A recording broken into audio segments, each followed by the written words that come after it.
Aly Raisman will be the next survivor you hear from.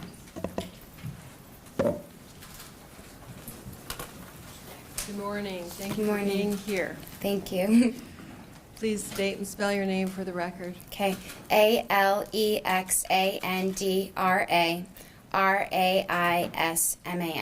Thank you. What would you like me to know? Your Honor, thank you for the opportunity to make this statement here today, and thank you for providing the time and flexibility for all the other brave survivors to make their statement. Each survivor deserves to be heard equally. I didn't think I would be here today. I was scared and nervous. It wasn't until I started watching the impact statements from the other brave survivors that I realized I too needed to be here.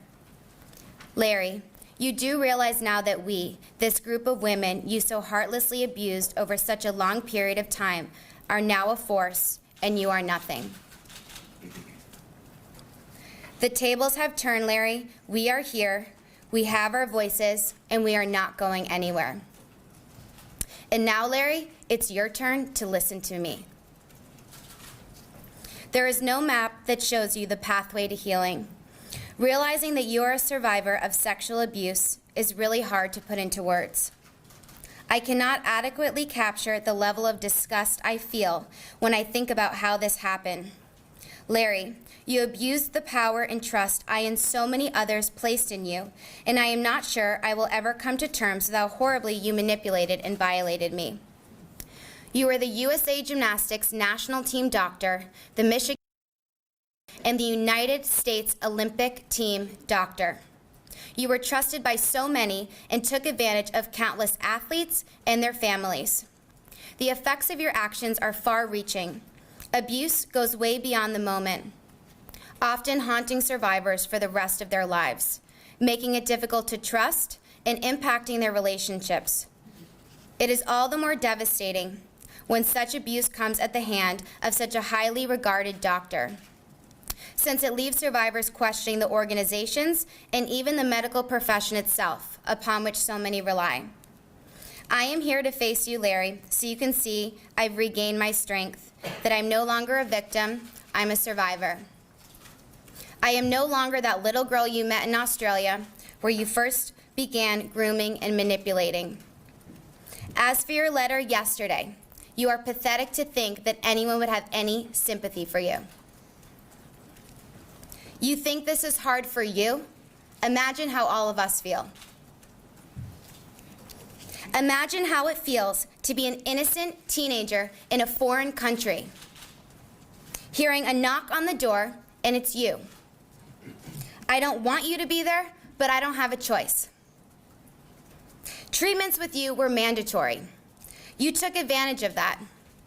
You even told on us if we didn't want to be treated by you, knowing full well the troubles that would cause for us.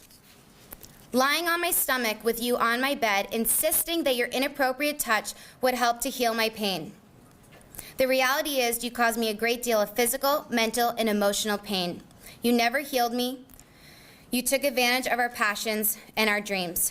You made me uncomfortable, and I thought you were weird. But I felt guilty because you were a doctor, so I assumed I was the problem for thinking badly of you. I wouldn't allow myself to believe that the problem is you. From the time we were little, we are taught to trust doctors. You are so sick, I can't even comprehend how angry I feel when I think of you. You lied to me and manipulated me to think that when you treated me, you were closing your eyes because you had been working hard when you were really touching me, an innocent child, to pleasure yourself. Imagine feeling like you have no power and no voice. Well, you know what, Larry? I have both power and voice, and I am only beginning to just use them. All these brave women have power, and we will use our voices to make sure you get what you deserve. A life of suffering spent replaying the words delivered by this powerful army of survivors. I am also here to tell you to your face, Larry, that you have not taken gymnastics away from me. I love this sport, and that love is stronger than the evil that resides in you and those who enabled you to hurt many people. You already know you're going away to a place where you won't be able to hurt anybody ever again. But I am here to tell you that I will not rest until every last trace of your influence on this sport has been destroyed like the cancer it is. Your abuse started 30 years ago, but that's just the first reported incident we know of. If over these many years just one adult listened and had the courage and character to act, this tragedy could have been avoided. I and so many others would have never, ever met you. Larry, you should have been locked up a long, long time ago. Fact is, we have no idea how many people you victimized or what was done or not done that allowed you to keep doing it and to get away with it for so long. Over those 30 years, when survivors came forward, adult after adult, many in positions of authority protected you, telling each survivor it was okay, that you weren't abusing them. In fact, many adults had you convince the survivors that they were being dramatic or had been mistaken. This is like being violated all over again. How do you sleep at night? You were decorated by USA Gymnastics and the United States Olympic Committee, both of which put you on advisory boards and committees to come up with policies that would protect athletes from this kind of abuse. You are the person they had, quote, take the lead of athlete care. You are the person they say, quote, provided the foundation for our medical system. I cringe to think that your influence remains in the policies that are supposed to keep athletes safe, that these organizations have for years claimed, quote, state of the art. To believe in the future of gymnastics is to believe in change. But how are we to believe in change when these organizations aren't even willing to acknowledge the problem? It's easy to put out statements talking about how athlete care is the highest priority, but they've been saying that for years, and all the while this nightmare was happening. False assurances from organizations are dangerous, especially when people want so badly to believe them. They make it easier to look away from the problem and enable bad things to continue to happen. And even now, after all that has happened, USA Gymnastics has the nerve to say the very same things it has said all along. Can't you see how disrespectful that is? Can't you see how much that hurts? A few days ago, USA Gymnastics put out a statement attributed to its president and CEO, Carrie Perry, saying she came to listen to the courageous women and said, quote, their powerful voices leave an indelible imprint on me and will impact my decision as president and CEO every day. This sounds great, Miss Perry, but at this point, talk is cheap. You left midway through the day and no one has heard from you or the board. Carrie, I have never met you, and I know you weren't around for most of this, but you accepted the position of President and CEO of USA Gymnastics, and I assume by now you are very well aware of the weighty responsibility you've taken on. Unfortunately, you've taken on an organization that I feel is rotting from the inside, and while this may not be what you thought you were getting into, you will be judged by how you deal with it. A word of advice. Continuing to issue statements of empty promises, thinking that will pacify us, will no longer work. Yesterday, USA Gymnastics announced that it was terminating its lease at the ranch, where so many of us were abused. I am glad that it is no longer a national team training site, but USA Gymnastics neglected to mention that they had athletes training there the day they released the statement. USA Gymnastics, where is the honesty? Where is the transparency? Why must the manipulation continue? Neither USA Gymnastics nor the USOC have reached out to express sympathy or even offer support. Not even to ask, how did this happen? What do you think we can do to help? Why have I and others here probably not heard anything from the leadership at the USOC? Why has the United States Olympic Committee been silent? Why isn't the USOC here right now? Larry was the Olympic doctor, and he molested me at the 2012 London Olympic Games. They say now they applaud those who have spoken out, but it's easy to say that now, when the brave women who started speaking out back then, more than a year after the USOC says they knew about Nassar, they were dismissed. At the 2016 Olympic Games, the president of the USOC said that the USOC would not conduct an investigation and even defended USA Gymnastics as one of the leaders in developing policies to protect athletes. That's the response a courageous woman gets when she speaks out. And when others joined those athletes and began speaking out with more stories of abuse, were they acknowledged? No. It is like being abused all over again.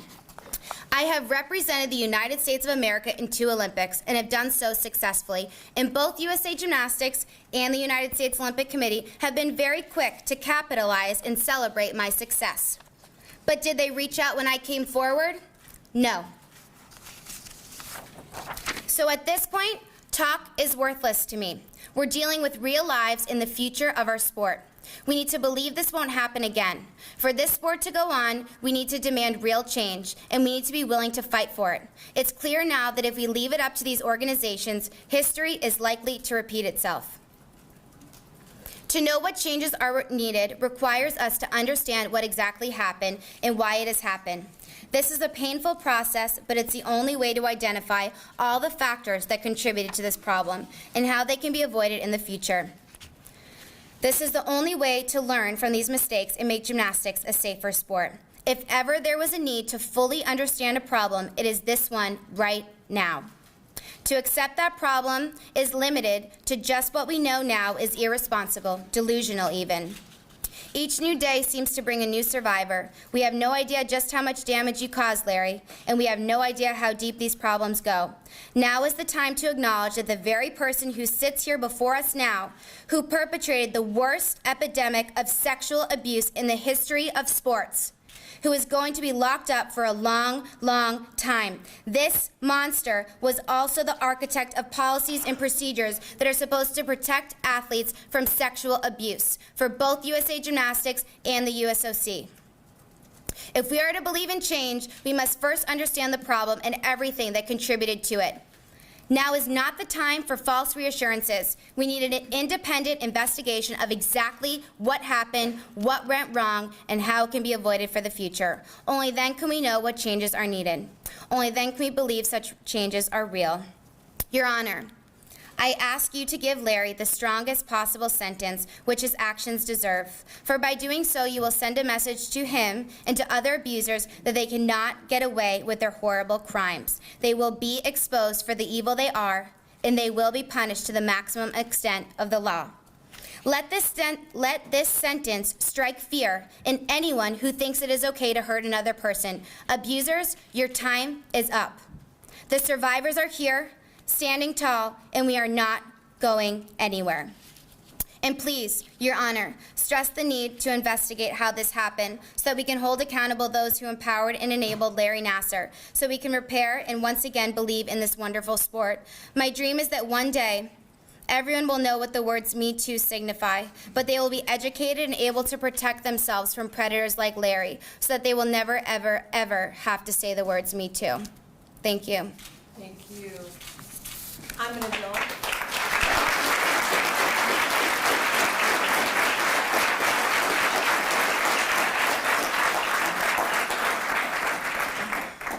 That was well deserved. Thank you.